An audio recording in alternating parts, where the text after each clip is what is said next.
Tibetan masters call it Gzhignas. Pronounced as Gzhignas, the words mean dwelling in peace or simply calm abiding.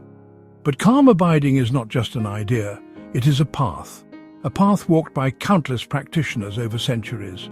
And the Tibetans, with their genius for making the invisible visible, gave us a graphic map to show exactly how this path unfolds. This map is not ordinary, it is alive with symbols, it tells a story. And within this story we find not only the meditator's struggles, but also the hidden key to taming the restless mind.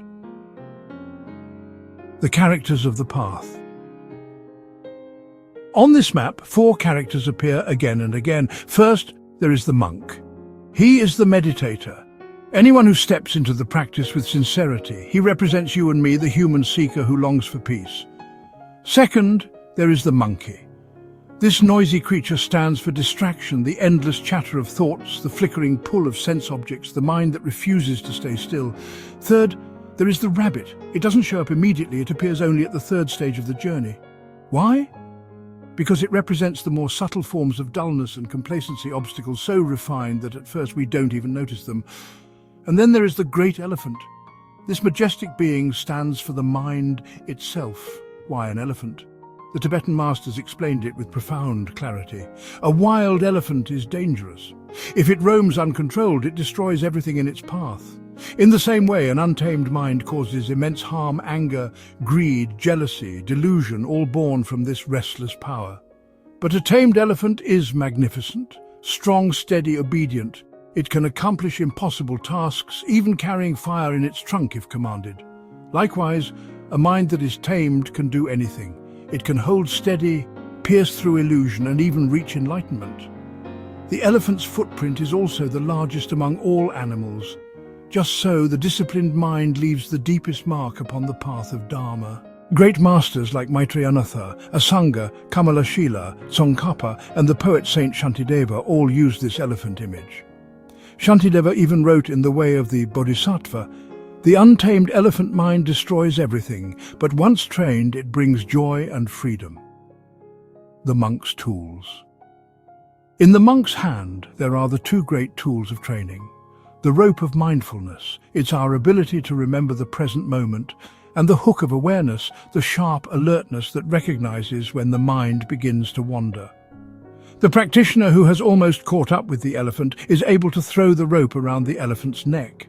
Again and again, the meditator tries to lasso the elephant, to tug it back, to remind it, stay here, stay now. Along the path you will notice flames. These fires represent effort, the burning energy needed to concentrate. In the beginning, the flames are fierce. We need great effort just to bring the mind back again and again. Stage 2. Light spots appear on the elephant and monkey. This shows some awareness entering, but still the monk is behind. The mind resists control. Stage 3. Subtle dullness. Now the elephant looks back at the meditator. Something shifts. The monk throws the rope around the elephant's head. At last there is connection. The monkey and elephant glance back. But here too the rabbit appears, symbol of subtle dullness. For the first time, the meditator notices the hidden, quiet obstacles that lie beneath gross distraction. This is progress. The mind starts to obey. But on the elephant's back sits a rabbit. This rabbit symbolizes subtle dullness. A hidden danger. At first it may look like peace, like calmness, but in truth it is a sleepy heaviness, a fog disguised as concentration. Only with sharper awareness can this be recognized and overcome. Here, mindfulness is still stronger than awareness. The meditator must mostly remember again and again, stay present, do not drift. By the 4th stage, half the animals are now white. Progress is visible, but the monk is still pulled along. Concentration is growing, but control is not yet complete. The elephant begins to obey. The rope is looser, the struggle is less fierce. Mindfulness is working, the beast is slowly calming. At the 5th stage, something shifts. A turning point. The monk now steps in front, leading the animals instead of being dragged. The mind begins to follow rather than resist. The elephant is being led by the rope and hook. And notice, the monkey is no longer leading. It now follows behind. Distraction still exists. but it has lost its power. Now awareness takes the lead more often than mindfulness.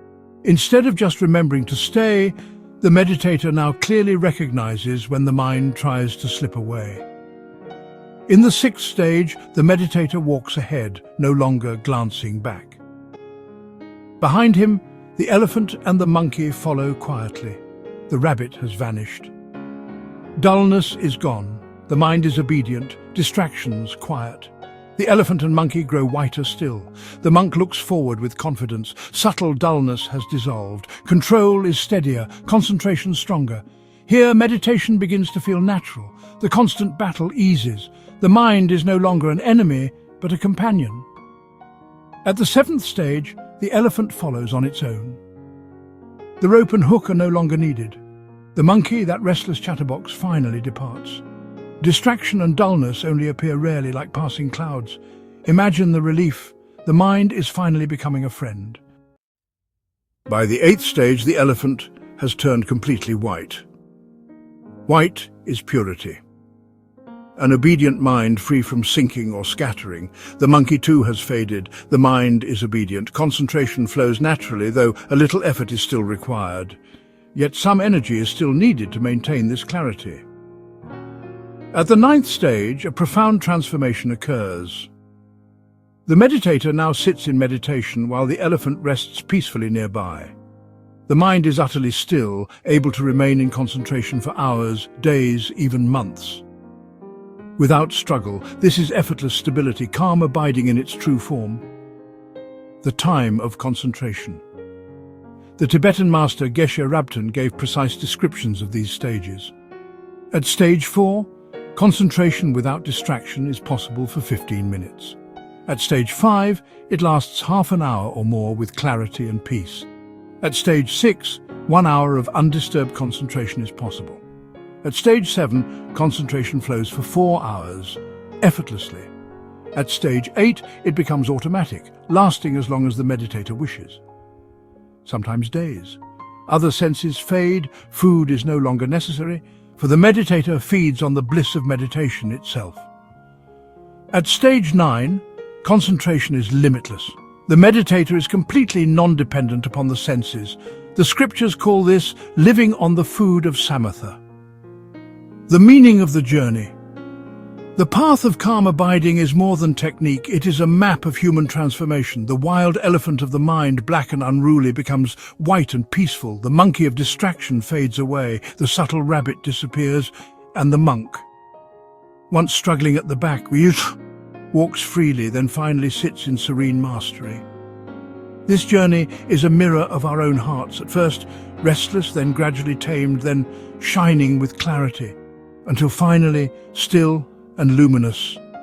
The Tibetans did not just tell us to meditate, they gave us a living picture, a roadmap of the inner world, a way to see our own progress, stage by stage. The fruit of the path. Close your eyes and imagine this. You've walked the long road of meditation. 9 stages, countless struggles, countless victories. The restless elephant of your mind has been tamed. The monkey of distraction has faded. The subtle rabbit of dullness has disappeared. And now, silence, steadiness, concentration that feels unshakable. Is this the goal? Not yet. At the 10th stage, the meditator sits on the elephant's back. He is no longer chasing, no longer struggling. He rides the mind itself. This is mastery. The mind is calm, steady, and fully under control. Geshe Rabten, one of the great Tibetan teachers, once said, "Many mistake stage 9 as the goal of Gzhignas, calm abiding. But the truth is, these 9 stages are only the path. They are not Gzhignas itself. The real Gzhignas begins at the 10th stage, when the monk sits astride the elephant." What does this mean? It means the stillness we find at stage 9, as beautiful as it is not the fruit, it is the threshold. At this point, something extraordinary happens. Signs of attainment. When true Gzhignas dawns, the meditator begins to taste experiences never known before. Geshe Rabten described it vividly. The body feels light like a delicate blossom. The mind becomes radiant, open, filled with clarity. Concentration does not remain only during meditation. It flows into every action, every breath, every movement of daily life. With this, even supernatural powers may arise. Reading the minds of others, appearing and disappearing, feats beyond imagination. But beware, these are not the goal. The axe and the arm. Geshe used a powerful metaphor. Imagine you want to cut down a great tree. To do this, you need two things, a strong arm and a sharp axe. The strong arm is Gzhignas, calm, abiding, the power of concentration. The axe is lagthong, vipassana, higher seeing, the penetrating insight into the nature of reality. One without the other is incomplete. A strong arm without an axe is useless. A sharp axe without strength cannot cut. And so it is with meditation. Calm abiding is not the end. It is the foundation. It is the strength. With it, the meditator is now ready for the real work, investigation, higher seeing, the search for truth itself. But the path does not end with calm. Calm is only the foundation. At the 11th stage, the meditator sits high upon the elephant, a sword in his hand. This is the sword of wisdom, the weapon of insight. Here begins a new journey. The practice of vipassana, or higher vision. Now, with a mind calm and clear, the meditator turns to see reality as it truly is, impermanent, empty, luminous. Calm abiding is the doorway, insight is the path beyond the door. Together, they lead to freedom. The monk is now seen flying through the air. This represents the activation of extraordinary capacities, the blossoming of abilities beyond ordinary limits. Some tantric commentaries say it symbolizes bodily bliss. A freedom so complete that the body itself feels weightless like air. Finally, the monk is drawn sitting confidently atop the elephant. In his hand he raises a sword, the sword of wisdom. This is the true fruit of the path. The elephant mind, once wild and black, is now pure, obedient and steady.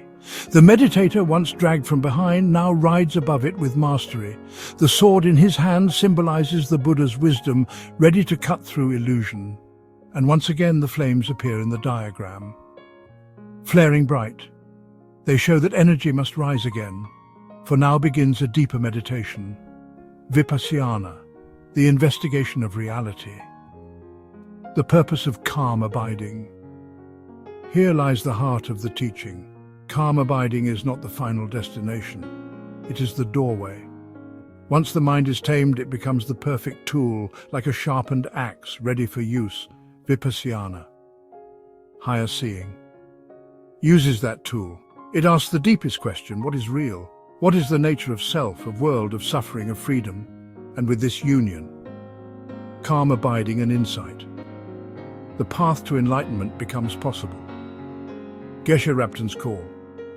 Geshe reminded his students, these two are indispensable for higher practice, for abandoning delusion. After taming the mind in Gzhignas, one must use it for higher seeing. We must use it for the attainment of enlightenment. We must ourselves become Buddha. This is the call, the invitation, the challenge. Is it necessary? Some might ask, is all this really necessary? Can't we just sit, focus as best we can and hope that's enough? The answer depends on what we seek. If we only want a little peace, perhaps that is enough. But if we truly long for liberation, for the wisdom that frees ourselves and others from suffering, then we must go deeper. We must develop samatha, calm abiding. Not for its own sake, but because without it, higher wisdom cannot take root. The great master Shantideva warned of this long ago. He wrote, all the recitations and austerities, even though performed for a long time, are useless if the mind is dull or distracted. His words cut to the core. Without concentration, all other efforts scatter like dust in the wind. The real fruit. So what is the real fruit of this path? Not flying, not miraculous powers, not bliss alone. The fruit is freedom, the fruit is wisdom, the fruit is awakening. The wild elephant has become a noble companion. The monk no longer struggles but rides with confidence, and in his hand the sword of wisdom shines. This is the destiny of calm abiding, not the end but the beginning of higher seeing. Not peace alone, but liberation itself. This painting may look ancient, but it is about you. It is about me. It is about anyone who has ever sat in meditation and thought, my mind is impossible. The restless thoughts, the sleepy dullness, the endless distractions, they are all here, in the story of the elephant and monkey. So what does this painting really tell us? That the wild elephant of the mind, no matter how dark or restless, can be trained. The rope of mindfulness, the hook of awareness, the fire of effort. Step by step, stage by stage, the mind changes. And when the elephant is finally tamed, when the monkey departs, when the rabbit vanishes, what remains is peace. Not just silence of thought, but a peace so deep it becomes the ground for wisdom. From there, insight cuts through illusion like a sword. And the meditator discovers not just calm, but freedom itself. This is not just his story, it is ours. Every one of us is holding that rope of mindfulness. Every one of us carries that hook of awareness. The fire is in us. The path is waiting. So the question is, will you keep chasing your wild elephant? Or will you train it, ride it, and discover the freedom that has always been yours? Because the mind is the source of all suffering. But it is also the key to liberation. The choice is in your hands. So next time you sit to meditate, remember this path. See the elephant, see the monkey. Feel the rope of mindfulness in your hand, the hook of awareness at your side, and know you are walking the same road, step by step, stage by stage, towards peace, towards clarity, towards liberation. A mind at peace, a heart at rest, a presence that shines, steady and unshakable.